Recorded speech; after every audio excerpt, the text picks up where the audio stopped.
If you can see me, then that must mean you are now running wild with the most underrated wrestling podcast in the world, WellsMania Podcast. I am your host, the Kyle Wells, aka WellsMania. Be sure to follow me all over everywhere. I have made it so easy for you at WellsMania, literally everywhere. TikTok, Facebook, Twitter X, Instagram, and right here on YouTube, because unfortunately, doesn't look like WellsMania Podcast will be returning to Spotify or Apple Podcasts anytime soon. So you're still in luck, though, because if you are watching, you are on YouTube. And if you aren't, and if you just stumbled upon me somehow, go ahead and hit that subscribe button. This right here, episode 180 of WellsMania Podcast. And before I dive into this episode, I just want to give a couple of shout outs. Shout out to Macho Madness. Yeah, dig it. Thank you to Macho Madness for running wild on last week's episode of WellsMania Podcast. And of course, the WWE Human Encyclopedia, Jared Giles, who you are all very familiar with. Thank you to those guys for running wild with me. Shout out to Aiden Achong on TikTok. Be sure to follow Aiden. That is AIDAN ACHONG. Aiden Achong. Give him a follow on TikTok. He's trying to build his followers up, and he's a fellow wrestling content creator, and he also posts sports. I hear him talking about NBA. So hopefully, maybe by the time you see this, the Indiana Pacers won their first championship. We'll see. What the hell, Burton? But yes, shout out to Aiden, because he went to brainbustertees.com and he bought a WellsMania Podcast, the most underrated t-shirt, the brand new merch, running wild at brainbustertees.com. Thank you, Aiden, for running wild and supporting WellsMania Podcast. And I can't thank you all enough. Every time that you go on brainbustertees.com and you buy WellsMania merch, you are providing for my wife and I. So we thank you very much for your support. This right here, episode 180 of WellsMania Podcast. And we had a surprise return in pro wrestling this past Monday night. Speaking of surprise returns, I must be seeing the ghosts of WellsMania Podcast past, because Stone Payne, is that really you, Peyton Payne, Stone Payne Productions? Is this a hologram or AI? Is this really you, brother? Nope. Much like Goldberg, I am back for one last ride. So I need my own shirt. You do. You need your own merch. I'm waiting to get approved on Brainbuster Tees, but they've been very slow about it. So I know they were going through some technical difficulties. I saw a couple notifications on their website that they weren't requesting or accepting any requests, but keep trying, man, because eventually that'll get resolved, and then you'll have your own merch store on brainbustertees.com like your boy WellsMania does. How the hell have you been, man? People have been wondering where you are, what you've been up to. You missed the last 3 episodes of WellsMania Podcast, but you and I both know that the show always goes on. Mm-hmm. But I figured, with Goldberg coming back with the surprise return, here we have you making a surprise return to WellsMania Podcast. What have you been up to, man? Traveling, living life to the fullest. I was in Tampa for Battleground. That was fun. And then in a total shocking turn of events, I made it to LA for Money in the Bank, literally like a week of decision. That really wasn't even it really wasn't even a decision that was mine. Someone came to me and said, "Hey, I'm going to LA. Would you like to tag along?" And I'm like, "Oh, well, Money in the Bank is going to be there this weekend, so why not?" But sometimes life is spontaneous like that. Yeah. You never know where you're going to go. You never know when you're going to go. You never know what's going to happen. But, running wild and having fun along the way makes life well worth it. Speaking of yes, go for it. Battleground and Money, I'm going to give a quick shout out. Speaking of those two events, I know I've shown these to you, but if you can even, wait, I don't even know if you can see them. There you go. Looks censored. There we go. Now I got to back it up a little bit. Custom tickets for Battleground and Money in the Bank. I've got all my WrestleManias and also Backlash over here. Everybody, if you've been to any events, you got to go get some of these. They are absolutely those are really incredible. Cool, man. And those in are Exile design. Right? Yes. You can get your seat number and everything on them in Exile design on TikTok and Instagram. Go give him some love and order some of your custom tickets. I know that the Mixed Tag on TikTok, they were at Money in the Bank. They ordered their custom tickets. I'm trying to get you to order a WrestleMania 8 one. I will get it. Would be so cool. Speaking of the Mixed Tag, shout out to the Mixed Tag. I told them that we would give them a shout out on this episode. Well, I told them that I would give them a shout out. They're going to be pleasantly surprised to see you running wild with me on this episode. So shout out to the Mixed Tag on TikTok and Instagram. Yes, I know you've been pushing me to buy those. But dude, all of my money has been going to the John Cena farewell tour. Like, I'm wearing a Bakersfield John Cena shirt for this episode. I just got it in the mail, like literally a couple days ago. The packages are coming in fast and furious. I opened up Knoxville. I got my Tampa one, got my Bakersfield one. I'm still waiting for Los Angeles, which was Money in the Bank, where you were at. I'm waiting for Phoenix. I'm really excited for that Phoenix John Cena farewell tour shirt. Mm-hmm. And then I ordered the Grand Rapids Detroit Lions. Shout out to Wheezy Blonde. Ordered that shirt. But you know what shirt has escaped me, Peyton? Lexington. None of the other shirts sold out that quickly. So I don't know what the hell's going on in Lexington, Kentucky. I don't know if they didn't, make a lot to begin with. I bet they'll restock it. I hope so. Because I texted you and I texted Jared, and I both of you got the text saying, is this it? Is this the end of me buying all the John Cena farewell tour t-shirts? Like, is this where it stops? Because my goal is to get them all. And up until this point, I have all of them. Out of curiosity, what are they being resold for on eBay? So I got on eBay and a guy sold one. Literally, he's just sold it today for $100. Well, how bad did you want it? I'd have paid for it. If it was me, I'd have been like, I'm getting it. I got to complete the set.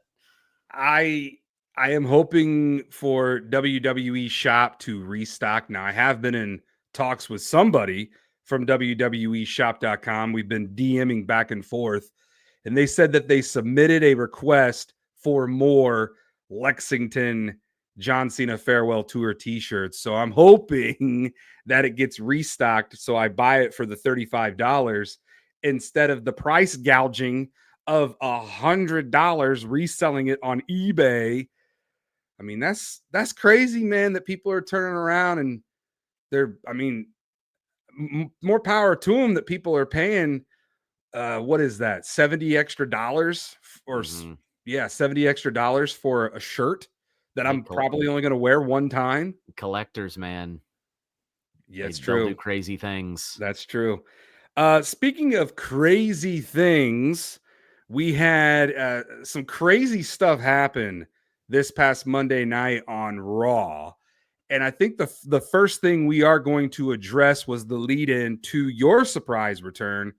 We got Goldberg's surprise return. And now you and I, and all the Wells Maniacs out there that have been listening to Wells Mania, you and I have been saying that it's only a matter of time for Goldberg to show up. I mean, you and I have gone on so many episodes this year saying that we are going to get Goldberg versus Gunther We just don't know where it's going to happen. But then once Saturday night's main event for July got the Atlanta, Georgia location, you and I both put 2 and 2 together, and we're getting it, man. Goldberg showed up on Monday Night Raw. He confronted Gunther. He said, you're mine because you're next. And it's official. Goldberg versus Gunther for the World Heavyweight Championship, July 12th, down in Atlanta, Georgia, at Saturday night's main event. Peyton, first of all, your initial thoughts on Goldberg's return, and what are your thoughts on this match? I don't mind the match. There's already a lot of people, I've had a ton of people blow me up saying, they hate it. They hate Goldberg. We don't need it. Goldberg's Oldberg is, a lot of people throw out there. And I'm just like, let's see it first before we judge it. Okay. Because what I think is going to happen is I think this match is actually not going to be that terrible. If there's anybody on the roster I trust to give Goldberg the best possible match that he can give, it is Gunther. Because Gunther is incapable of wrestling a bad match. I mean, this is true. The style that Gunther wrestles is tailor-made to give Goldberg the best match that he can possibly have. Now, is it going to be a 5-star banger? No. But is it going to be a match that I think we can at least enjoy and be like, you know what, that wasn't that bad? Yes, I think it will definitely be passable. Does it need to be for a world title? No, I don't think it needs to be for a world championship. I feel like that is a little bit odd. I'm not necessarily hating on Gunther winning the title back, because I love Gunther. And I was one of the people going into WrestleMania that predicted that Jay would lose the title to Gunther again in his first title defense. Now, it didn't happen in his first title defense, but give it a couple weeks and usually the predictions come to pass, and it did. Gunther did win the title back. I don't know. What are your thoughts on this being a world title match? Because is he gonna John Cena it? Like, what happens if Goldberg wins the title? Is he gonna have more matches? Would he retire as champion? Like, that's the only weird part about this match. Yeah, because this is Goldberg's last ride. This is Goldberg's last match, and he's done. I mean, unless for whatever reason Triple H and TKO lay out this really nice literal extended ride into SummerSlam, which I'm not ruling that out, Peyton. I am not ruling that out at all. Goldberg loves getting these opportunities to come back and showcase that he can still get in there and move around. Depending on who he's working with. This is true. And I like what you said about Gunther never disappointing. The dude never disappoints when he's in there. He literally can wrestle anybody and make that match a good match. I mean, look what he did with Pat McAfee when you and I were in St. Louis at Backlash. Exactly. It's like, this match doesn't need to be a long match. As a matter of fact, Gunther said that he can give Goldberg 3 minutes. Mm-hmm. That's all this match really needs to be. I mean, if this match goes longer than 3 to 5 minutes, it's going to be a train wreck. Now, and Gunther will not be able to save that.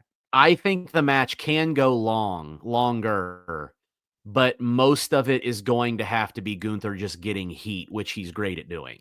I mean, if he just slowly wears down Goldberg and chops him and puts him in sleeper holds like Gunther does or works a limb, you could get a 6 to 8 minute match out of this. Yeah, but man, that's that. Like I said, it needs to be Gunther wearing him down. But the last thing that you want is that Atlanta, Georgia crowd chanting This is See, but boring. I don't think they will because it's still Gunther, and Gunther knows how to work a match and work a crowd. Yeah. So they've never chanted that ever before at a Gunther match, not once. So But what this would this features Goldberg. yeah, but it's And his hometown, dude. It's Atlanta. They're not going to turn on him in his hometown. you would hope not, but man, I'm not putting anything past these wild and crazy fans that have already been very vocal I on get it. Twitter and TikTok But about where do Goldberg's you lie on surprise the world? return.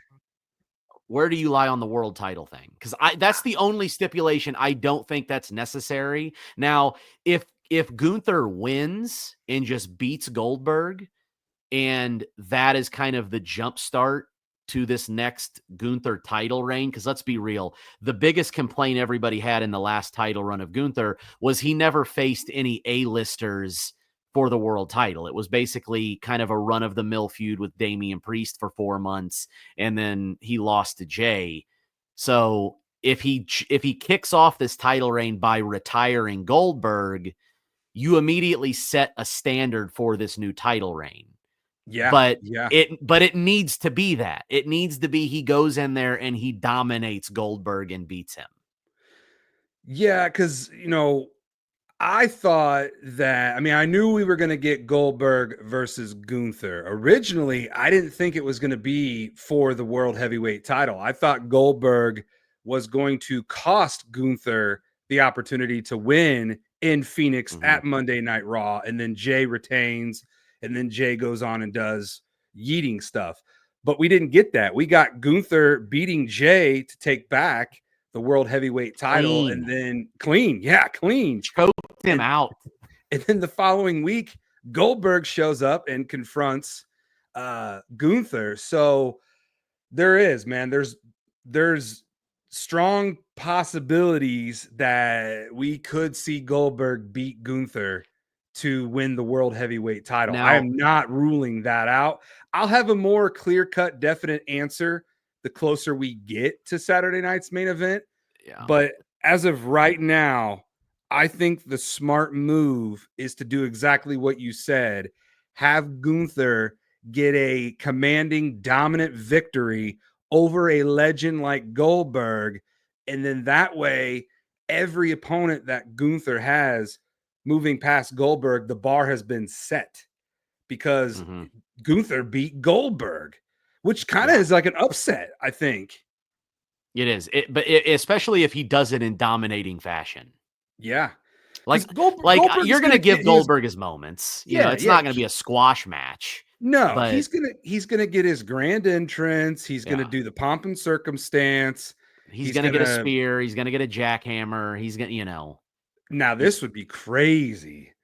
Talk about they get in and Goldberg hits the spear from the jump, and then he hits Gunther with a jackhammer, and he kicks and out. Gunther kicks out. You make everybody think that it's going to be a squash match, and then Gunther kicks out of it. Yeah, you could do that. And if Gunther does kick out of that, Gunther's winning that match. If Gunther doesn't, obviously Goldberg will become the new World Heavyweight Champion. And I don't know if Twitter and TikTok are ready to crash out, as the kids say. Now, there is always the possibility that this could be a match where the Money in the Bank is cashed in. I did see that. I don't know who said that to me, but someone said, okay, if Goldberg does win and beats Gunther, then Seth Rollins could be the savior coming in, cashing in, and beating Goldberg to become the World Heavyweight Champion once again. The problem with that, though, is I feel like it would work better the other way around, because in that move, you're still burying Gunther. Like, Gunther losing to Goldberg does nothing for Gunther's career. Because Goldberg's going away. This is it. It's his last match ever. And you want to build Gunther to be the dominating future of this company. Well, if he just loses to, 58-year-old Goldberg and then never gets that win back, well, the aura of Gunther is almost dead in the water at that point. So I feel like the way you'd have to do it is either one, Rollins cashes in mid-match and turns it into a triple threat, or 2, Gunther cheats to beat Goldberg, gets in Goldberg's like kid's face or something after the match, which then pisses off Goldberg, and then Goldberg hits Gunther post-match with another spear, allowing Goldberg to get the last laugh, and then Seth Rollins comes out and takes advantage of it. Yeah. I mean, there are a lot of different ways that WWE can go with this match. Regardless, I don't think Goldberg should be walking out with the win. No, but I'm not ruling it out. I am not No, ruling it because out. it's still Goldberg, and we Yeah. know the history. Now, it's not the Vince era anymore, but I don't want to believe that Triple H would make that decision, but we'll You see never what know. happens. And I'm old school, man. Someone asked me, they said, why do you like Goldberg so much? I'm like, dude, I'm 38 years old. It's nostalgia. Goldberg was my childhood, man. I don't know about you, but I remember Goldberg in the undefeated streak and absolutely just dominating everybody in WCW. Watching that growing up was on another level, man. Like Yeah. the today's fans or fans that don't remember watching Goldberg, they only know Goldberg as the old Berg that has come back, the older Goldberg. Yeah. The family If, Berg. yeah, if you're one of those people, I highly recommend you go on Peacock and go watch some of Goldberg's old WCW matches, and you're going to be blown away. Well, you're going to be like, that's the same guy. They don't even have to go Yeah. back to there. Just go back and watch his 2003 WWE run. Yeah, exactly. Because that was still prime Goldberg. Like, he had some like his match with Triple H at Survivor Series 2003 was incredible. It was a great match. Like, yeah, Goldberg, man, I get why people don't like him now because they think he's too old and doesn't deserve he hurt to the be... Undertaker and he buried the Fiend, and that's why they don't like him. Yeah, and Alan Owens, he went on TikTok and he was saying, the whole purpose of the World Heavyweight title is to put it on a working champion, and Goldberg winning isn't a working champion. I get that argument, but it's more of a moment than a reign, just like Jey Uso winning the World Heavyweight title was more of a moment than a reign. The problem with like that statement, is guys like Alan, they're already assuming that Goldberg is going to beat Gunther. And it's like, again, I tell people, let's see it play out first, and then we'll judge it. If that happens and Gunther gets buried and it's lame, then I'll be like, yeah, it was dog shit. But until then, let's just see it play out, and then we can judge it when it's done. And we will see that July 12th down in Atlanta, Georgia at Saturday night's main event. Peyton, something unfortunate happened. No, not Goldberg's return. Something unfortunate happened on Monday Night Raw. Liv Morgan suffered a dislocated shoulder, and she will require surgery. So that means that Liv Morgan will be out of action for possibly up to 3 to 6 months or even longer, depending on her road to recovery. So this also means, unfortunately, we will not be getting either Nikki Bella versus Liv Morgan, or what I've been calling since Nikki Bella came back, the Bella Twins versus Liv Morgan and Raquel Rodriguez for the women's world tag team titles. But however, with Liv Morgan being sidelined, obviously she's going to have to vacate her half of the tag team titles. I think, and you can correct me if you think I'm wrong here, I think Roxanne Perez is going to step up and become the other half of Raquel and Liv. And then I agree. I think still, that's what Finn will pitch. Yeah, we still will get the Bella Twins versus Roxanne and Raquel at Evolution 2 next month. Yeah, I agree. I think that's the only storyline. I think Finn will pitch. Well, Roxanne can step up and claim one of the titles, and then there's two routes you could go. Either the Judgment Day will then turn on Raquel, or by the time Liv gets back, Raquel and Roxanne are like besties at that point, and then Liv feels all betrayed because Raquel's like actual friends with Roxanne, I think that's probably what will happen. What should happen is they should take those tag team titles, throw them in a dumpster, and light that motherfucker on fire. There it is. Every person that has ever held them has been worse for it. They have helped no one. 80% of the teams that have ever held those titles have had to forfeit the things. They're cursed. And we are no strangers to saying that right here on WellsMania Podcast. Now, I know I was late to the party because you and the 5-foot giant, Chris Engel, when we used to have WellsMania Podcast episodes at Johnson County Axe Throwing, you guys always were chopping. That's an axe pun right there. You were always chopping and throwing away the women's world tag team titles. But me, I always try to play devil's advocate with positivity. And I tried seeing the good in those titles, but then reality hit me right in the face. And I was like, I can't support these tag team titles because they are cursed, and everybody that holds them, something bad happens to one of those women. And here we go again. Now, I will say this.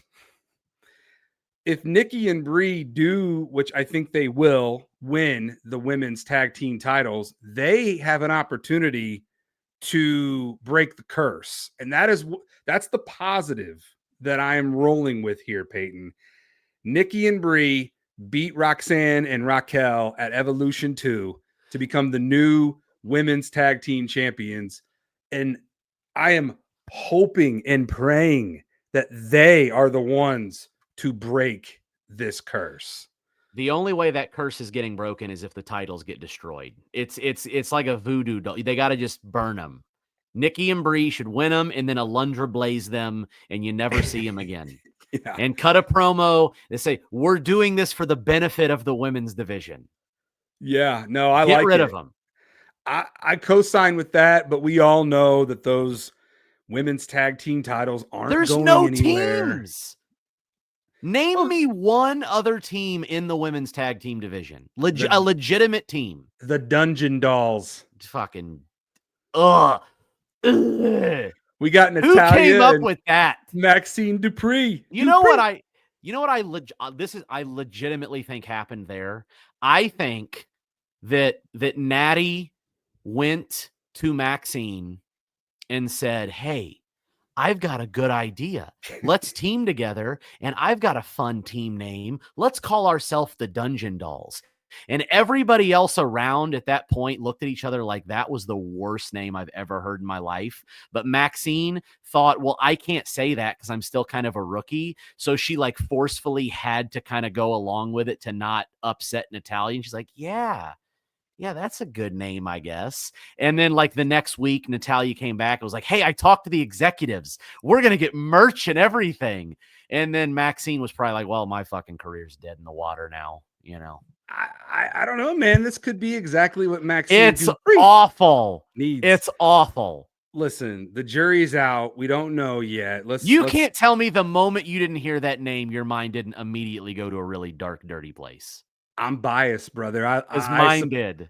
I support Natalia and Maxine Dupree, and the Dungeon Dolls. I'm giving them a chance. I'm giving them a chance to see what they can do as a tag team known as the Dungeon Dolls. But we here at the WellsMania Podcast, we send strength and love to Liv Morgan. We wish you a speedy recovery, and you will be back before you know it. And also something is she still has unfinished business with Nikki Bella. So when the Bellas do beat Roxanne and Raquel, Liv, when she comes back, she can say, Nikki, you never beat me. And we still owe the WWE Universe this dream match.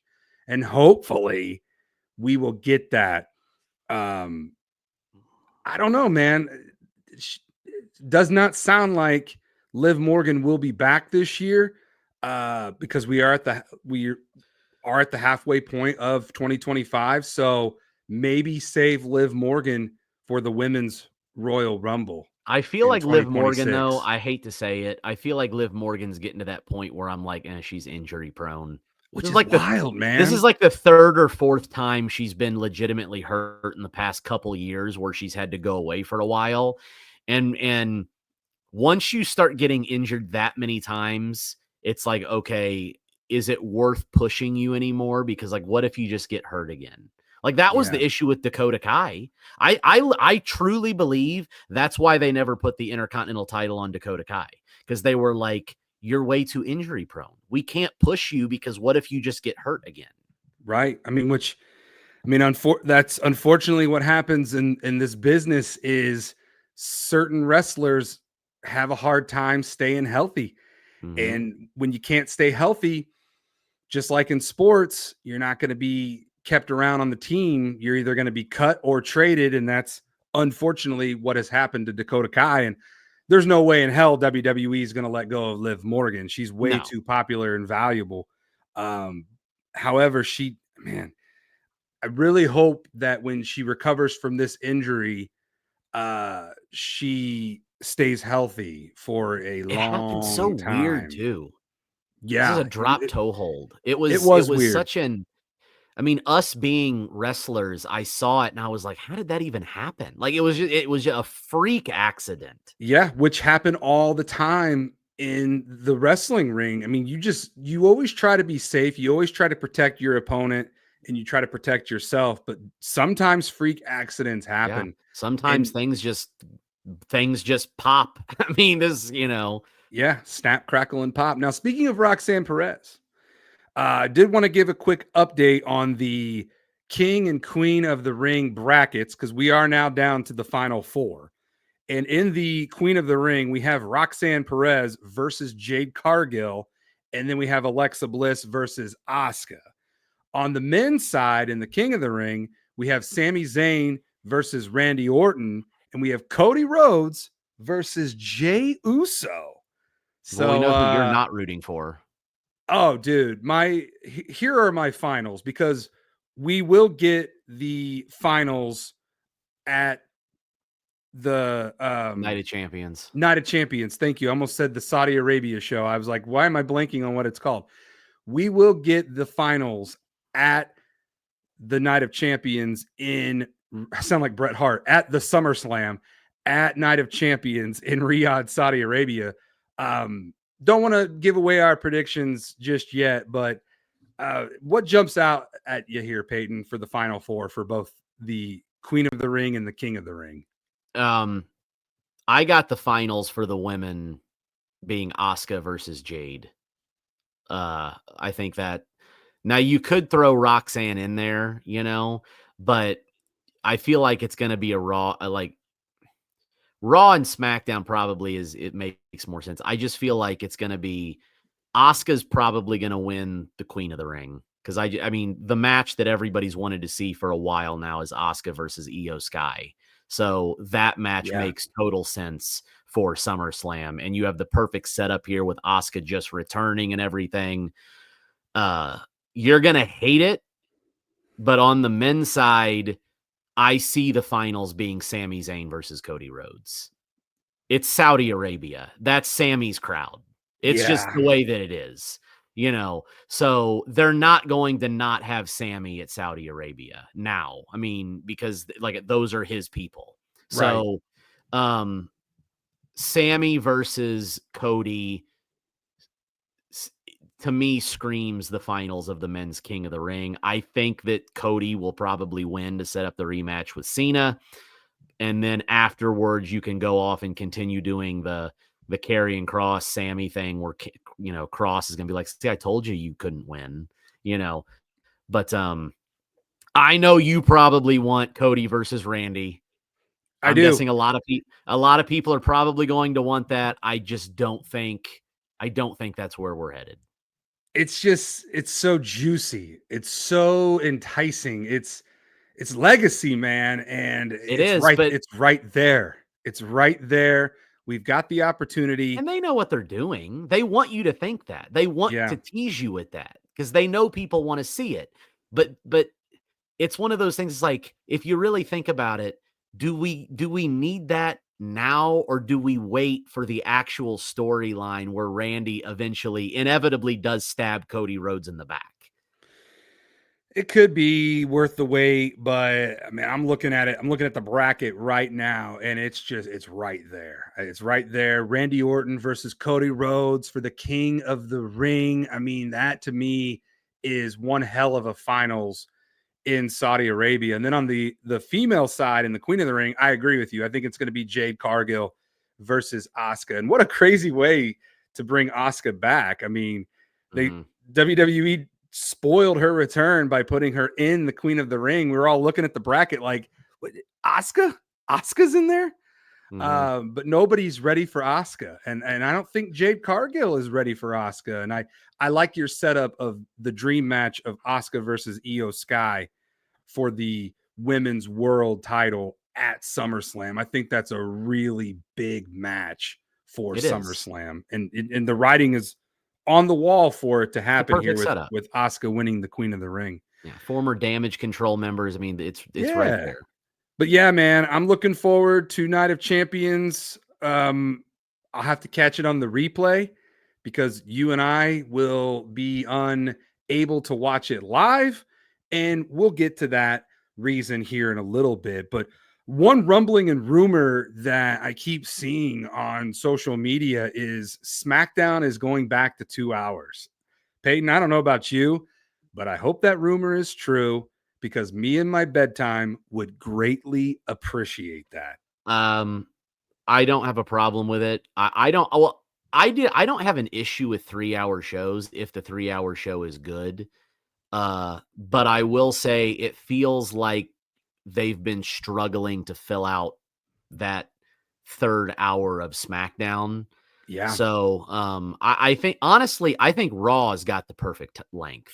That 2 hour, 25 minute, 2 hour, 30-minute mark is the perfect time for a Raw. And hopefully one day SmackDown can also have that time, because I feel like it's right in that niche where it needs to be.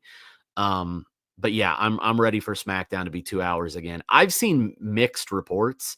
I saw one report saying July 4th, but then I saw another report that was like from Variety that said August. So yeah, I don't really know which one to believe at the moment. At the beginning, I would tend to believe Variety because they're a legitimate, massive company. right. But then it was one of the wrestling dirt sheets that said July 4th. I don't even remember which one it was. It was like PW Insider. PW Insider, I believe it was. I mean, July 4th is literally a couple of weeks away. I mean, yeah, that's quick. I mean, that's a quick turnaround to get the programming ready to go on USA Network. Because I think Wheezy Blonde quoted a tweet saying that the last hour of USA Network, they're going to be debuting a new show called The Rainmaker. And she put, one of the things that I say all the time is, I'll believe it when I see it. Mm-hmm. How many times have I said that on this show? A lot. Yeah. So I just real quick wanted to, address the rumors and the rumblings that SmackDown might be returning back to 2 hours. And I'm all for it, man, because what I've noticed is there are some times when I'm watching, and if whatever's going on is not captivating me, my eyes start getting heavy. And the next thing I know, I have dozed off and I wake up like in the middle of the night and I'm like, oh, whoops, I totally missed the end of SmackDown. Mm-hmm. Yeah. Well, the struggle is that second hour. That second hour, it's like the first hour is like, ooh, and then there's going to be something big at the ending. It's just like getting to that ending. You know what I mean? Right. Feel like there can be some filler thrown in there. You know what won't put people to sleep? This Saturday in Shelburne, Indiana. I don't know. It depends on what opens the show or not. Yeah, we'll see. We'll see what does. Signal 10 Wrestling presents Shelburne Showdown, Saturday, June 21st. And I can already hear your questions. WellsMania, where the hell is Shelburne, Indiana? Well, I'm I don't glad even you know, and asked. I'm on the show. Shelburne, Indiana is down by Terre Haute, Indiana. So it's a little bit of a drive for you and I. However, you and I will be doing something that we have never done before, Peyton. I mean, we've done it. We've just never done it under these We've circumstances. never done it like this. No. Because at Shelburne Showdown, for the first time ever in front of a live crowd, it will be Mega Mondo versus Stone Pain. And if that doesn't get you to go to Shelburne, Indiana, nothing else will ever take you to that little town. You know what? And I feel like this is the moment where we need to really tell everyone. I've had so many people ask, "Oh, well, when can I come and watch you? Where can I come and watch you? How can I do this?" Well, this is your opportunity. And not only this is your perfect opportunity, because not only are you going to get to see us wrestle, you're going to get to see us beat the shit out of each other. Okay. So it's going to be fun. It's going to be entertaining. You want to know what makes it even more fun? The show is free. Yeah. Free admission. You don't have to pay. Now, you might have to bring your own chairs. I don't know. Yes. You do need to bring your own chair because we got sent pictures of the venue and it's at a festival. It's at the Shelburne's Old Fashioned Days Festival. So I wonder how long that thing's been going on. But the show starts at 6:30 and it runs to 8:30. So you got about a 2-hour show. Tickets are free. You don't have to pay anything to come watch Signal 10 Wrestling. If you do want more information, you can go to www.signal10wrestling.com and be sure to follow their Instagram page and like them on Facebook, Signal 10 Wrestling. And yes, Peyton, you and I, my man, we have a very storied rivalry in Wrestle with this. Now, you and I have gone to war. We've done some horrible things to each other. Yeah. But the crazy thing is even though we've done some pretty unspeakable things to one another, lately, Mega Mondo and Stone Pain have been working together as a successful tag team. So the fact that we get an exhibition, fun, freestyle match here for the first time ever in front of a live crowd, Mega Mondo versus Stone Pain. I'm ready. I am ready to absolutely light up and electrify the Shelburne's Old Fashioned Days Festival. And I want to preface at this because yes, Mondo and Pain, they've earned each other's respect through the horrible things they've done to each other. It's one of those things where it's like you beat somebody up enough, you do enough terrible shit to somebody and they do it in return. You kind of like respect through war. You know what I mean? Oh yeah, but, absolutely. Don't let that fool you into thinking that this match is going to be two buddies getting in there and doing headlocks and exhibition stuff, because it's not going to be Cody Rhodes versus Jey Uso. No, it's probably going to break down very quickly because there is still tension. There is still bad blood. And I mean, let's face it, I'm coming to win. You're coming to win.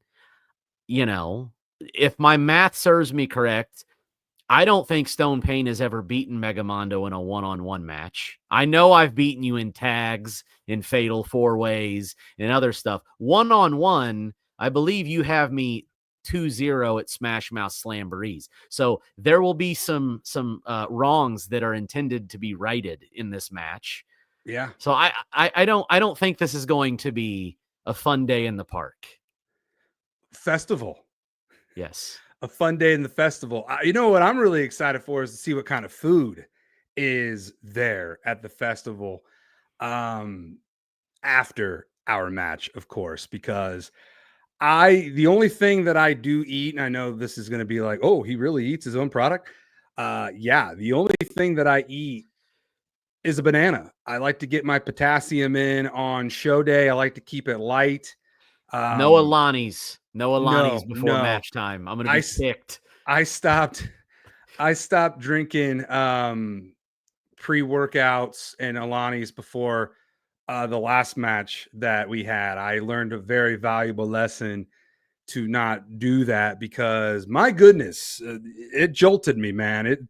It's an energy drink. It's the best energy drink on the market, Alani Energy, and I chugged a I can't remember what flavor it was, but man, that thing got in my system quick, and my mind was going way too fast for me to comprehend what we were trying to go over in that match. I mean, it was like me trying to solve a math equation, and I'm not good at math. So, yeah, man, I'm going to be focused. I'm going to be locked in. I'm going to be ready to entertain. I'm going to be ready to go to war with you. It is going to be bananas, and it is going to be too damn mega.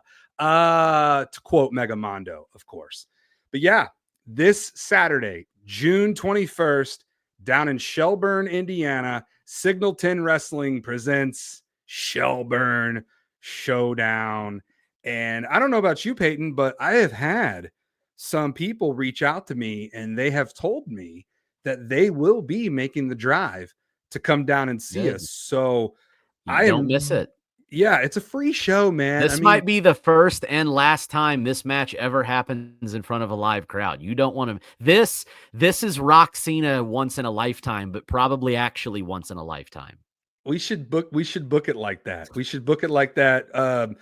Today, tomorrow, and Friday, heading into the weekend.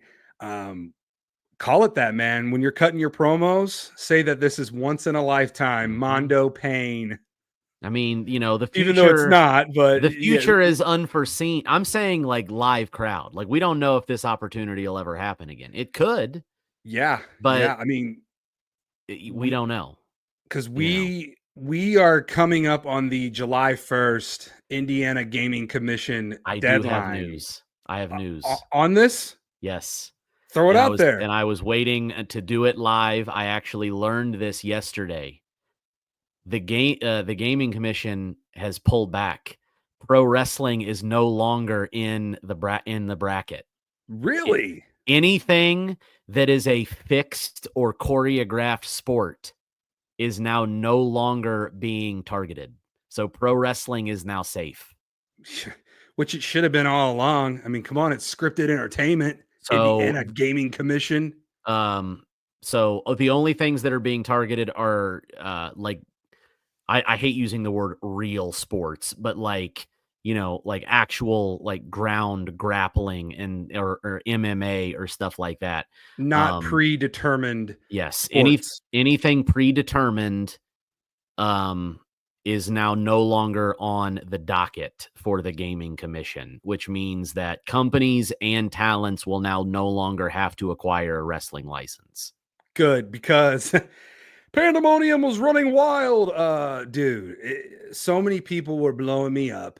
They were asking me what this means for local independent wrestling in the state of Indiana.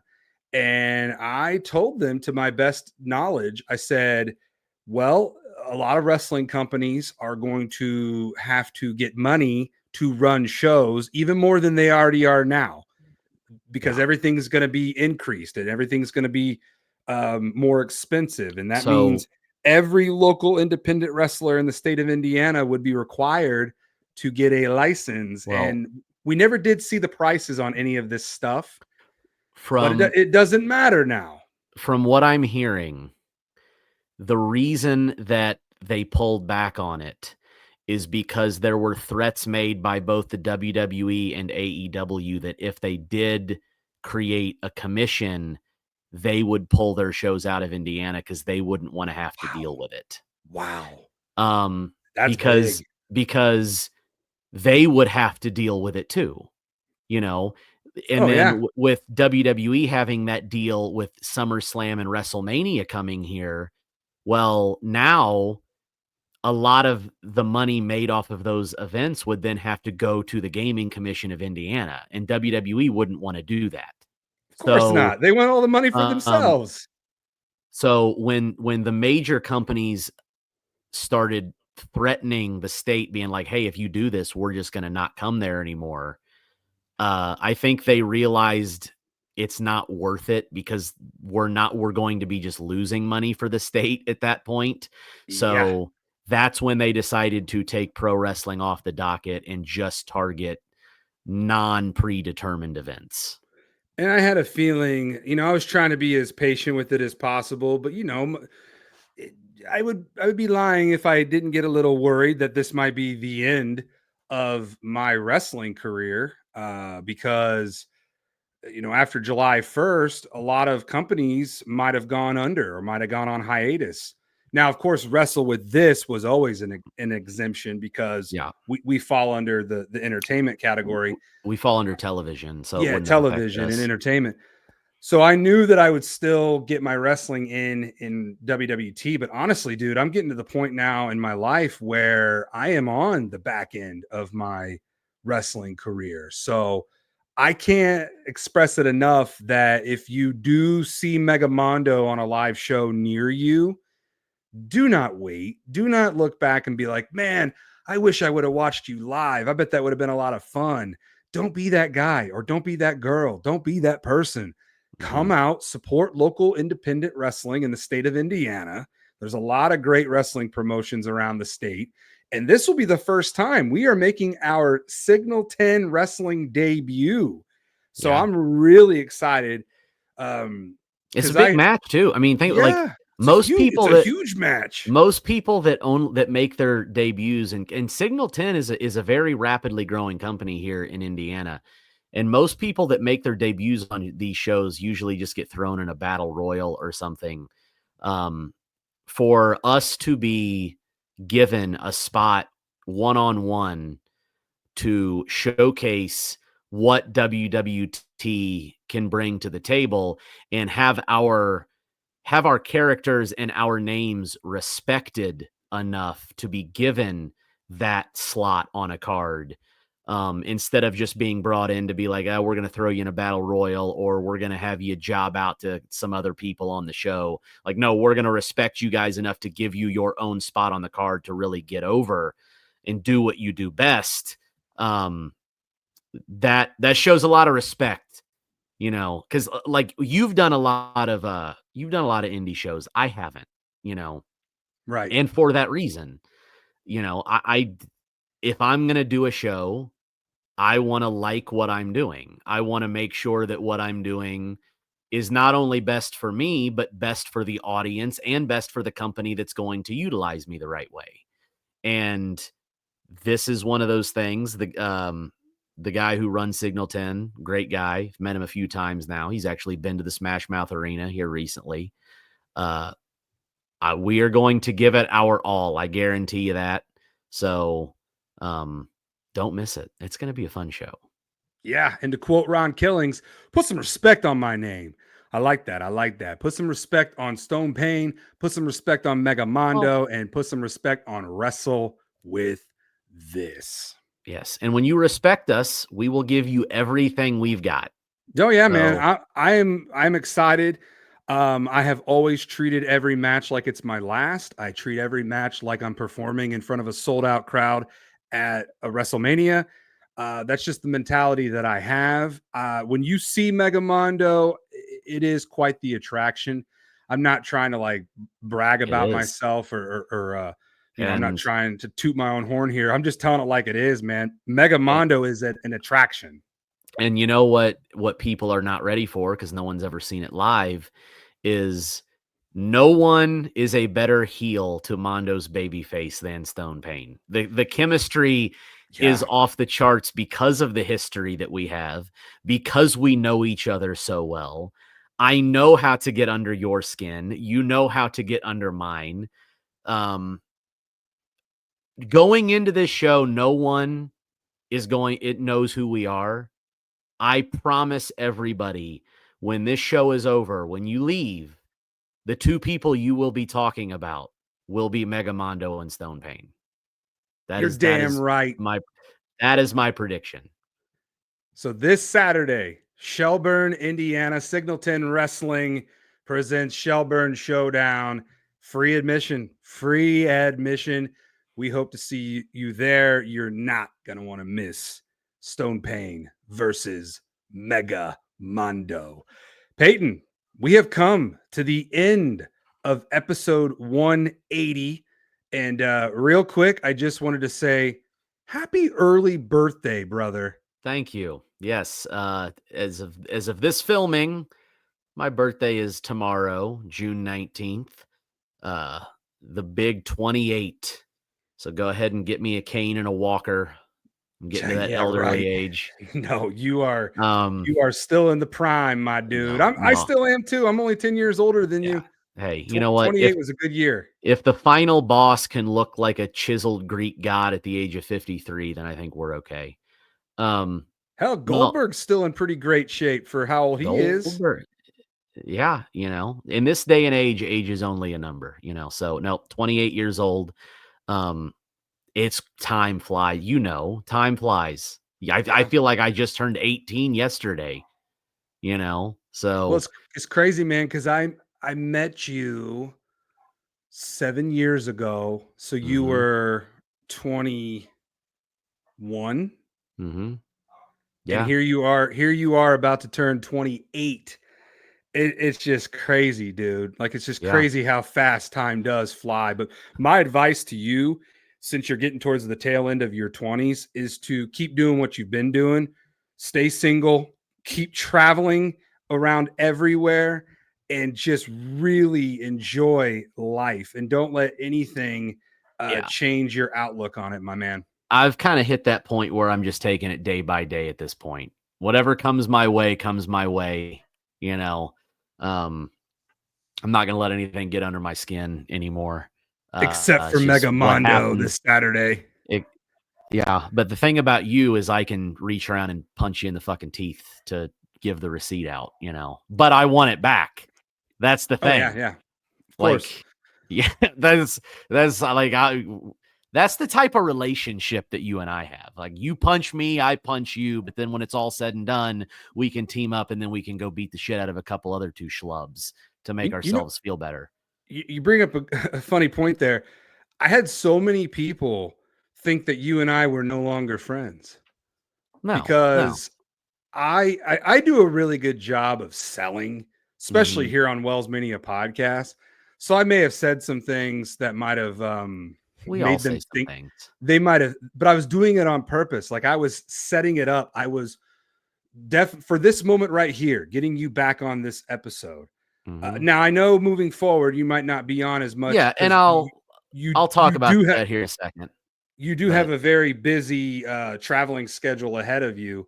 But yeah, go ahead, and I don't know what just popped up on my screen, but I think we're still recording.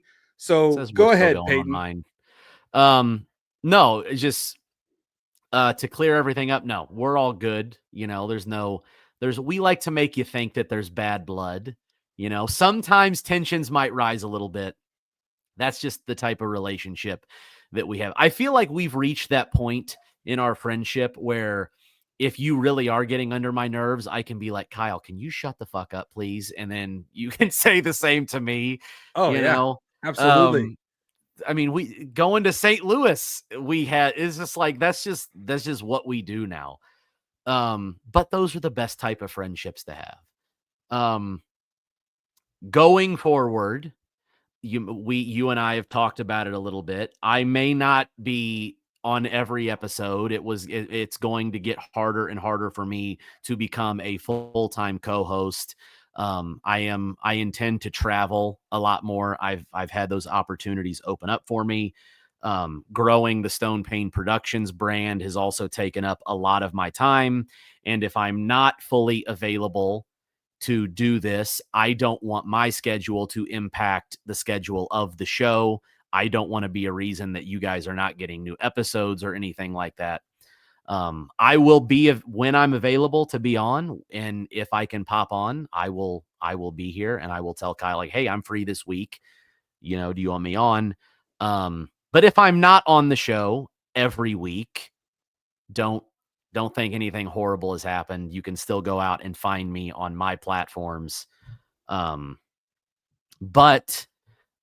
it has been an absolute honor being the full-time co-host for how long? How long has it been? It's at least 3 years now, right? Yeah. 2-3 years.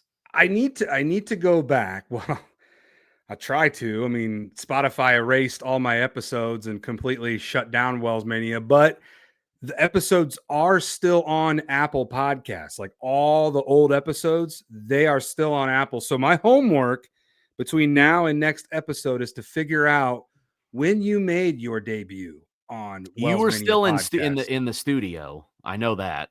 Yeah, because Because dude, I would drive down to downtown every week. the evolution of WellsMania Podcast has been a roller coaster. I mean, it's had its ups, it's had its downs, it's had its ups, it's had its downs. I like to think that we're on an up right now, and hopefully it'll be a really high roller coaster where we just keep going up, up, up. But yeah, man, no, it's been a lot of fun having you on as the co-host of WellsMania Podcast. It's kind of like I'm like around the horn, like it's like a show, it's like one of those sports shows where they get a new co-host to come in with the host. Yeah. Your Yeah. tenure, your reign as co-host, you set the bar pretty high. And I honestly, I don't know if I'll ever have a full-time co-host. Just kind of one of those things where you I could just go go into with the flow. you could go into your Monday Night Raw guest host every week, Yeah, saying, remember when they did that on Raw? Some I weeks were do. great. Some weeks were like, ugh, I do remember that. some weeks you might have Stone Cold, and then the next week you might have Bob Barker. And it's like, oh, okay, what are we going to get this week? I like Bob Barker. I was okay with that. But I get where you're saying. It's like you don't know who is going to be on the screen with me, and I think this has been familiarity with Wells Maniacs. This is all that they've known. If anybody who's been new to the show for the past 3 to 4 years has become very familiar with you and I doing the damn thing here on WellsMania Podcast, because it's funny, because even on TikTok Live, people will come in my TikTok lives asking, how's Peyton, or where's Peyton? Peyton's live on. They, like, you and I, we have that dynamic where when people think of Stone Payne, they think of WellsMania, and vice versa. Oh yeah, no, we're connected now, and now that we've both, my brand is growing pretty rapidly on the TikTok end, and I have some other ideas for offshoot stuff, which I don't have a timetable on those. They're just ideas at this point. But you and I are both, I believe we're both closing in on 10K. I think we're right around the same mark. I'm at like 8,600. You're at like 8,500. Yeah. Getting So there, man. We are getting there. It is a slow burn. Some weeks it's like, oh my God, I gained 1,000 followers in like a week. And then sometimes it's like, it takes me 2 weeks to get 100 followers. But that's the fun of growing your own brand. Oh, absolutely. And I enjoy the journey and I enjoy the ride. I embrace every moment of it, because once you get to 10K, it's like you hit your goal, man. Because like 10K on TikTok you can get a lot more followers than that. But once you get that 10K mark, that's it. I mean, that is the milestone for every TikTok content creator, is to hit 10K. Because you get into the creator fund that way. Yes. And it doesn't matter after that how many followers you have. It's all about your views and your content that you're putting out. Yeah. And speaking of content creators with thousands and thousands of followers, shout out to Tag Team Twinning, because they got their original account back. It was hacked. So they were MIA there on their OG account for a few days. This is funny.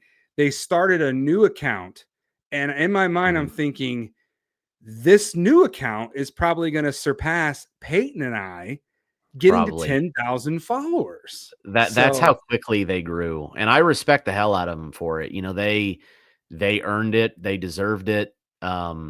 They crushed it, and I was upset for them. I was like, oh my god, I couldn't imagine getting to like, if I got to like 25K and my account got hacked and I couldn't get it back, I'd probably just quit. I'd probably be like, I don't even want to go through it again. Like, I had my run, it's over, you know.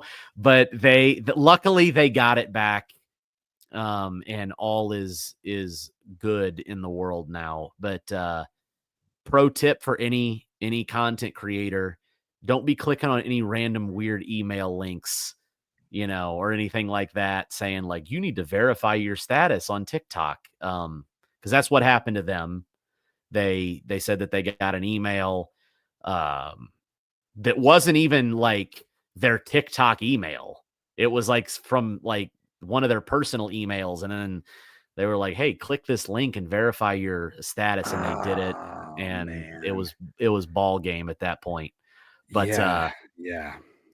you know, and the problem with TikTok, I have and you do too, it's a love-hate relationship with TikTok, because TikTok's algorithm is unlike any other social media platform. That algo is a monster. It will allow you to grow so rapidly and allow you to, you know, earn commission so easily and build a community. But then on the other end of the spectrum, they have their weird quirks that can affect your channels that they don't like. Or, you know, if something does go wrong with your channel, getting in contact with them is almost impossible. Dude, you're telling me, because that's what I'm experiencing with Spotify. Like, I have been trying for a couple weeks now, because originally the reason why WellsMania Podcast got suspended on Spotify is because I violated copyright infringement for music on my old episodes, Peyton. I mean, like, super old episodes. They flagged me. They somehow I got on their radar. And I think I took that as a compliment, because if they're coming after me and coming after us here at WellsMania Podcast, then I know that you and I are doing something right, because we're making noise. And so I've been emailing multiple people. I think, I mean, at that point, they could be AI. I don't know what they are, but they probably are. Most of the time it's robotic. It's been frustrating, but I've been doing my best to not let it get the best of me, because, you know, I get it. I understand that I violated their music policy, but here's the kicker. I don't make money off of these episodes. I don't make money off of episodes of WellsMania Podcast. There's no monetization on these episodes. This is all done for the love of pro wrestling and sports entertainment. Now, I would like to make money off of WellsMania Podcast. That is definitely a goal, which is kind of why it's a blessing in disguise, Peyton. I know we stream on StreamYard. We're powered by StreamYard, but I upload this to YouTube. And what I'm hoping is we will all of a sudden skyrocket on YouTube, because as of right now, YouTube is the only place where you can watch and listen to WellsMania Podcast. So that should give people more reason to hit that subscribe button. But we know how it is with Wrestle With This, how challenging it is for people to hit the button that says subscribe. I got to bribe people to follow me on TikTok. You know, it's I got to give out spins on a belt. You're a better man than me. You actually follow people back. You're like, I'll give you a follow for following me. My problem there is I don't like my feed being filled up with a bunch of stuff that I don't want to follow. So it's you know, what's wild about that is I don't ever really see a lot of the people that I follow. I don't really see a lot of their stuff. Yeah. Now, granted, I'm usually on the For You page. Yeah. I don't really go on the following page that much. I'm usually on the For You. Mm-hmm. So I feel like that's most people. I do get where you're coming from, though. I still have that Stone Pain mindset from when I was the first ever WWT World Champion. If you want a title shot, you got to earn it. If you want my follow, you got to earn it. Well, that explains some people, dude. People are crazy, man. They hit my DMs up with the craziest stuff, and someone, and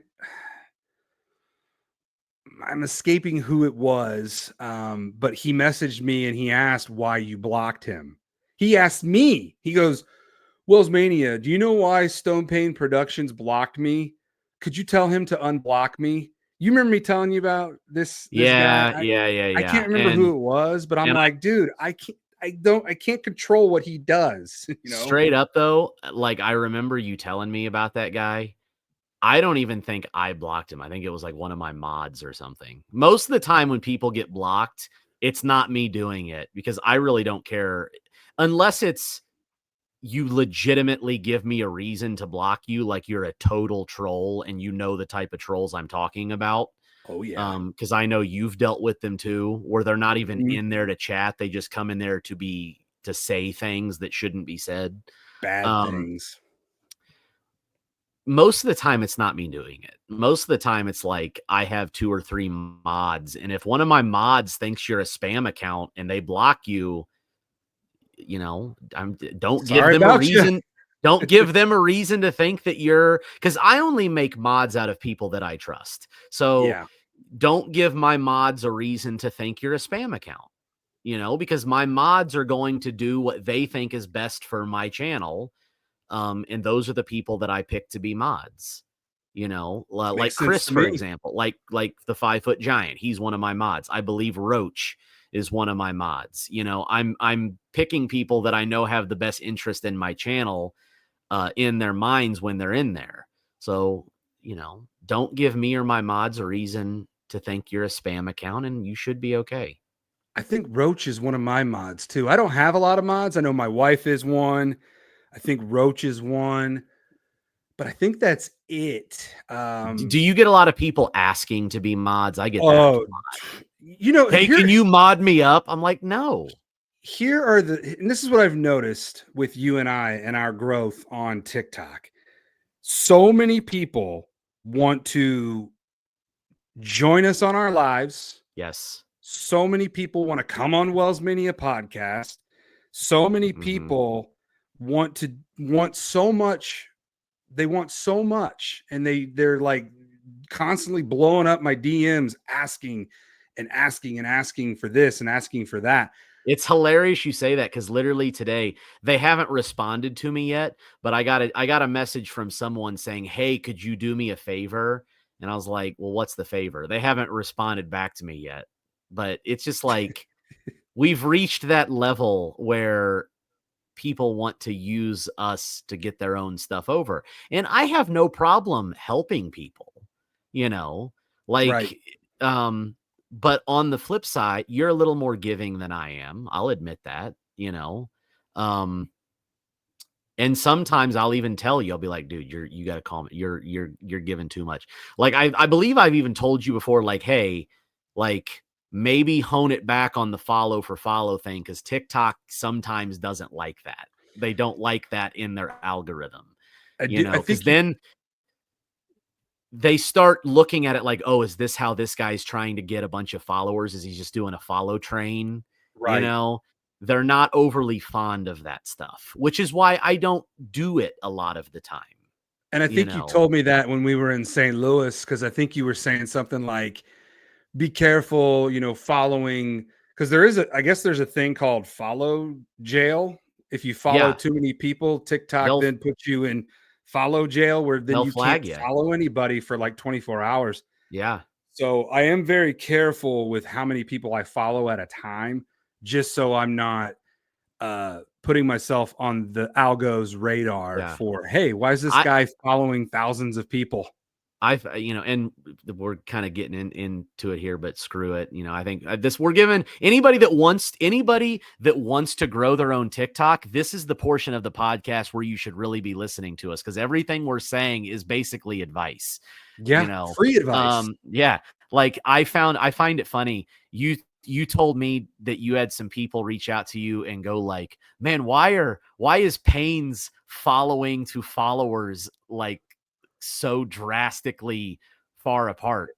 I don't You know know, why like people ask me that. So I get that all the time in my lives. why does he have like 8,000 followers, but he only follows like 300 people? And I'm Yeah. like, because something about that to me is more, it's also more appealing to me. Like it makes it look, I think, like, oh, the guy earned all those followers. He does, you know what I mean? Yeah. He I didn't get have where to you're go coming out from. and follow train it or anything to get them. But it's weird how people will latch on to little stuff like that. Like, why are you even looking at the number of people I follow? Why does that matter to so many people? Dude, people are weird, man. And they're really weird on TikTok. Like some of the things I could make this a segment on WellsMania Podcast is weird things in my DMs that people have sent me. And Dude, yeah. that right there could be a full episode. We should do that, man. We should one of these days, when we've got time, just go through our DMs, choose the best ones, and read them on an episode of WellsMania Podcast. Well, And we you can know, literally dedicate that whole episode to that. I get a lot of like, I probably get more hateful stuff in my DMs than you do. You know, I get some stuff, dude. I bet. I can imagine. I get some crazy shit in my DMs that I'm just like, how are you not, or even in like comments on my videos, like I'll respond to somebody with like a clown emoji or something, and I'll get flagged for like hateful content, but then I'll have people go into the comments of my videos and be like, oh, look, another Make-A-Wish cancer kid. Ha ha ha. And I'll be like, how did Wow. you get away with that? The algorithm didn't pick it up. Like, wow, okay. Yeah. I get flagged for a clown emoji, but you can get away with that? That's crazy. Speaking of emojis, and I know he is usually one of your first comments, but shout out to Roman, who I don't know if the firebender himself. This guy, I don't know how old he is. I don't know who he is. I've never met him. I've never seen him. I love him. He's always in my lives. I don't even know if he's a real person, but he every single time that I post a new video, he is like right there. I don't know if he like lives on TikTok. I don't know if he gets like push notifications, but my goodness, this Roman guy on TikTok, fire emojis. I can almost guarantee, I almost could bet the house that that's usually the first comment on every one of my videos. And I told you one day, I was like, does he do that for you too? Or is that just something? But then you said he does it to you. And then I noticed he does it on other people's TikTok videos as well. So you know what? Hey, it's his way of showing appreciation, and comments help the algorithm. So, you know, that's why, like, when I get a video and the comments start blowing up, regardless of if they're hate comments or not, I don't even care, because the more comments a video get, the more TikTok wants to push the video out. So, it's true. It's a good point. Just if you know what, he could comment fire all day if he wants to. No, but we got a lot of great followers on there. We've built a really strong community. We're a part of a really strong community. And I love, and I've said this on past episodes of WellsMania Podcast, and I say this all the time on TikTok Live. I love seeing other content creators grow, and I love being able to be a part of it and help them out in any way that I can. I can only do so much because I'm also growing myself. And that's what I tell people. Yeah, it's like I'm nowhere near where I want to be. Like I still have huge dreams and huge goals that I am, running wild to every day. Like, but then again, I've said this to you before, people look up to us and they admire us, and we motivate and inspire them. And that's what it's all about, man. Like I put a lot of things into perspective when I'm having a down moment, or if I'm thinking, man, why am I posting this video? It's not going to do anything. I don't even think like that anymore. I just post the content and I just run with it, because I know that people are going, like certain people are going to love the certain videos that I put out there, and that's what TikTok's all about. Oh yeah, and I still get weirded out, and not in a bad way. Weirded out in a way where I'm like, I don't feel like I deserve it. Where you'll have people come up to you and want to get a picture with you or talk to you or message you, like through all the hate comments and all the hate DMs and everything. The ones that still get you through it are the ones where you have somebody reach out to you and go, "Hey, I just want to let you know, like, I've been going through a tough time and your lives have really been helping me. And I just want to thank you for that." That's the kind of stuff where I'm like, if I'm putting smiles on people's faces, then that's all that matters. And if money and everything else comes with it, great. Of course, I'm trying to build a business. And I tell everybody that, at the end of the day, it is a brand, it is a business. And if my business can help people, and when I mean help people, I mean help people in an entertainment way. Absolutely. I'm not there. Don't get me wrong. I love, telling, hey, go give this person a follow or, whatever. If I can help people that way, great. But like you just said a second ago, we're still trying to build our own brand. You know what I mean? I'm still trying to build my own company. So, but if I can help people just put a smile on their face, for a few hours, like literally like 2 days ago, I had a guy in my chat and he was like, "Hey," he's like, "Oh, my grandma died yesterday," and I was like, "Oh my God, dude, I'm so," but by the end of it, he was like, "Hey, thank you for giving me a couple hours where I can forget about it." I'm like, dude, that's why we're here. You know what I mean? It's a good escape, man. It's a good escape. And the fact that we can bring people joy and entertainment is truly the main reason why we do what we do. The amount of people that look forward to episodes of WellsMania Podcast to either get them through their workday or their drive into work, their drive home from work, cleaning around the house. Like, so many people message me, and I kind of forget how impactful we are in people's everyday lives. I mean, people, they look forward to this. And you and I, we're just two passionate pro wrestling fans that are talking into a microphone, looking into a camera, and just being real with you. Mm-hmm. Like, we're being authentic. We're being as helpful as we can be.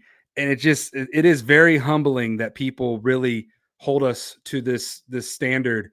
And I can only hope that we never disappoint people and we always entertain them. Now, we can't win them all. I know that. I'm a realist, If Triple H can't win them all, there's no chance in hell that we can win them all. So, it's but never going to happen. We are coming up on an hour and 25 minutes. So I guess we are making up for lost time. But I am glad that you were able to run wild on this episode. Almost didn't get to happen. This is true. We had some severe weather, which is why this episode is delayed, because normally it would have already been running wild on YouTube. About 10 minutes into that, we tried filming earlier. About 10 minutes into it, all of a sudden alarms started going off over here. And literally within probably a minute and a half of us stopping the episode, I totally lost power here. And then you got hit over there. I don't know if it was as bad as over here, but I'm telling you, dude, I'm getting tired. This is one of the reasons why I'm going to start traveling more. I'm getting tired of living in Tornado Alley. Okay. Yeah. I told you before we jumped on here, I was like, dude, you just need to move. You just need to move to Florida, enjoy that weather, and not have to worry about tornadoes. But then you're walking into hurricanes, and that's a whole nother category of it is natural disasters. I will say this one thing. At least with hurricanes, you have prep time and they're coming and you can leave. Absolutely. Tornado, it can be sunny and within seconds, all hell breaks loose. There's no prep time for it. I know, because when we were trying to record originally earlier today, it was nice out. It was nice out. I was looking out my window and I'm like, that's a nice sunny day. And then all of a sudden you're telling me that you're getting tornado warnings, and you and I don't live that far from each other. And I'm like, No. how are you getting tornado warnings and sirens when I've got, clear, sunny day over here? And then before I knew it, it came my way and we lost power for a little bit, but nowhere like what you guys did. Yeah. Well, so anybody else that lives here in the Midwest, be safe. I'm sure Yeah. it's not over. We're in that time of year. It is not fun. It's not fun. I feel like we've had more rain this summer than actual days of sunshine. Yeah. But And I don't even think it's technically summer yet. I it's don't think not. we're not there yet. So who Mm-mm. knows? It did feel like summer earlier today, man. It felt really hot and humid, sticky. And I'm God, like, get ready for we're heading Saturday. we're heading into that. I know, man. Wrestling outside. I love outside shows. Like It is. that's one of my favorite. Like I've been doing live shows now for 7 years. One of my favorite things is an outdoor show. There's nothing quite like it. Performing in front of a live audience outside at a festival or at a fair. It's a lot of fun. So I'm glad that you and I are going to be experiencing that this Saturday. Signalton Wrestling presents Shelburne Showdown, free admission, Shelburne, Indiana.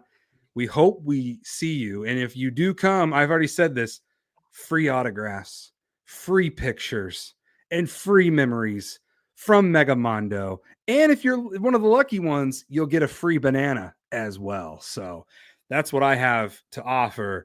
If you do make it down or around or up or wherever you're coming from, Shelburne, Indiana is the place to be this Saturday. Peyton, before I let you go, you got any fun birthday plans?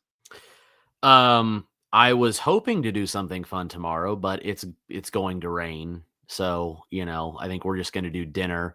However, Friday, I think I'm going to go go-karting.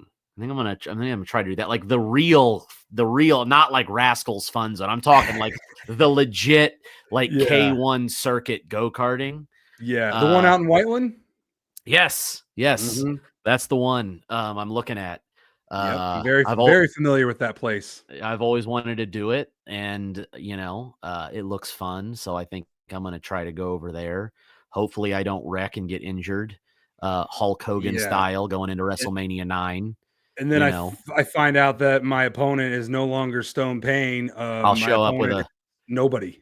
I'll show up with a black eye, and everybody will be like, "Oh no, Mondo punched him in the back before the show started." No, it was a go-kart accident. Yeah. So, we'll see what happens. But yeah, no, that'll be that. Fun fact: did you know me and Ravishing Anton share a birthday?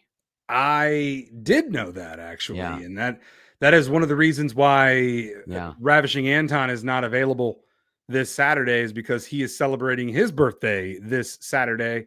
Because I reached out to him and I said, "Hey man, you should ride down to Shelburne with us and perform on the card." And he's like, "I would, broski, but I got birthday plans with the family." Wait, and I'm you like, actually got a text back from Ravishing Anton? I did. It kind of Interesting. surprised me a little, but I was like, is there a face turn coming that I don't know about? What's going on here, bro? Interesting. I'll take it. All right. I'll take whatever I can get. But Peyton, I hope you have a great birthday. Enjoy your birthday dinner and all the go-karting. And before I let you go to that, go ahead and plug your social media.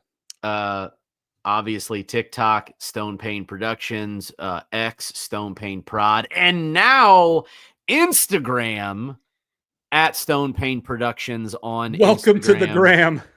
It's, I have a personal Instagram page, and it's one of those things where I started seeing people from like TikTok followers following me on my personal page. And I was like, it's like, I don't know if I really want these people following my personal, these heathens, I don't know if I really want them following my personal page. So I was like, all right, let's create the Stone Pain Productions Instagram feed. So you can now go and follow that. Yes, be sure to hit that follow button. Peyton, thank you so much for running wild on this episode. be sure to follow me all over everywhere at WellsMania. TikTok, Instagram, Facebook, and Twitter X, and also YouTube. Subscribe to WellsMania on YouTube, trying to really explode this brand on YouTube. And now that this is the only place where you can listen or watch WellsMania Podcast, I would hope that that would mean the followers are going to go up. The subscribers are going to go up. BrainbusterTees.com for all the WellsMania merch. You can also book me on Cameo if you want to do that for possibly Peyton. I can do a birthday cameo for him. It's not too late. You could also, it's not too late. You could book a Telemore, cameo for me to sing, have him sing me happy birthday. That I'm gonna get on there. I'm gonna get on there and see what his booking fee is. Surely it's not that much. What I mean, hold on. You know what? I'm gonna get on and look. Hold on. Do it. Let's find this out for the people. For those who don't know who Telemore is, my wife, the lovely Ashley Louise, she introduced me to this guy named Telemore on TikTok. He popped up on her FYP. He's an older guy, and he's an aspiring musician, and he sings a lot of his songs on TikTok. And you know what? Good for him. He's trying to make a name for himself as well as building his Telemore brand. And he is available on Cameo. And he'll let you know. He'll be like, you can book me on Cameo. So I'm not going to lie. It's a terrible impression, but you'll understand when you see it. I love Telemore. I feel like he's overcharging himself a little bit here. Oh, boy. So to get him, it says to do it on the web is $30. Okay. To do it in the app is $40. I love Telemore. All right. But wild weekend. But brother, I don't know about $40. You might have to rethink that one. You want to know how much I charge people on the WellsMania 5 or Cameo? 10? 15. Originally it was 10, but then someone told me you need to charge more. And I said, well, let's do $5 more. So you can book WellsMania on Cameo for $15, which is a lot cheaper than Telemore. But I hope you have a wild weekend wherever you are. Hey, he might be onto something. You never know, Peyton. But thank you, everybody, for running wild on episode 180 of WellsMania Podcast. Until next episode, take care, stay positive, run wild, and dominate the day.